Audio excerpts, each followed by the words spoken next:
There are four what are called Mahavakyas in Sanskrit, which is to say great enunciations in the Upanishads.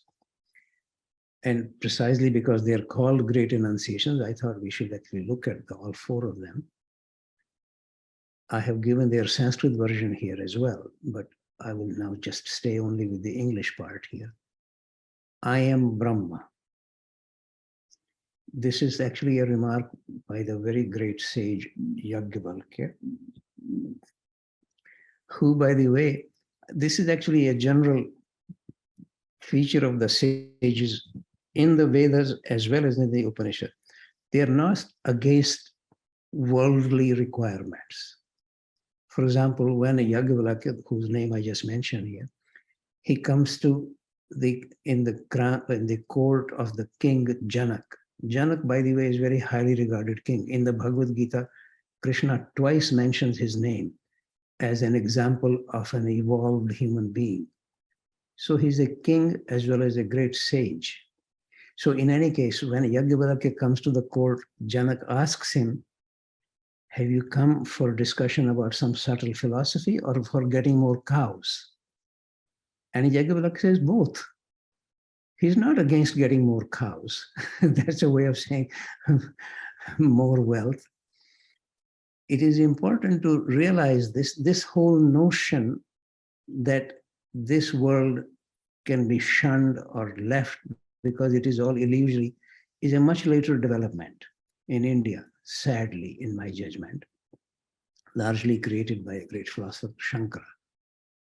But if we look at these four enunciations here, or four great Mahavakyas, Aham Brahma, I am Brahma is one of them. And then you're also that. It's not that it's all exclusively me. Everyone actually has element of Brahma in it, as I will come to in a moment. And then Atman is Brahma. By the way, the word Atma comes from the same root as the word for breathing, An.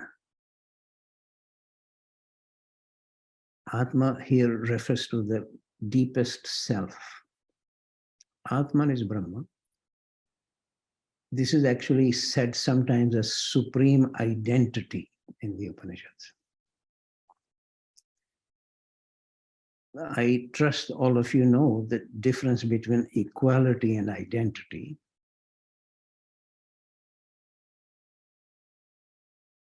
For example, maybe I give you an example from the history of physics here, which may be interesting to you.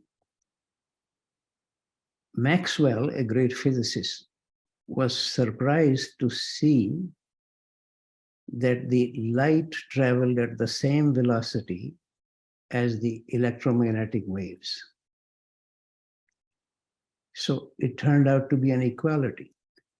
But only later, when he was actually able to prove that light itself is an electromagnetic wave, then it could not be otherwise. So identity really refers to something which is organically so. It is not that it just happened to be equal, X happened to be equal to Y. I go into a room and I find, let us say, in some room, I can find 2 computers. And then I say, isn't that amazing that there are 2 computers there and there are 2 glasses here? There's just strange equality. That has nothing to do with identity. Identity implies a structural oneness. So to say the supreme identity of that Atman is Brahma is really to not accidentally happen to be the same. They're organically the same. And then the fourth one is consciousness is Brahma. Now here I should make a general remark. This is regarded as one of the 4 great enunciations in the Upanishads. But all the sages repeatedly say that Brahma, which is the label for highest reality, cannot actually be described. Brahma literally means vastness or largeness. And contemporary English usage of vastness does not convey a sense of vastness in time. So sometimes, for example, Annie Besant, one of my favorite theosophists, translates this as eternal. So Brahma could be translated as eternal, but it literally simply means vastness in time, space, everything.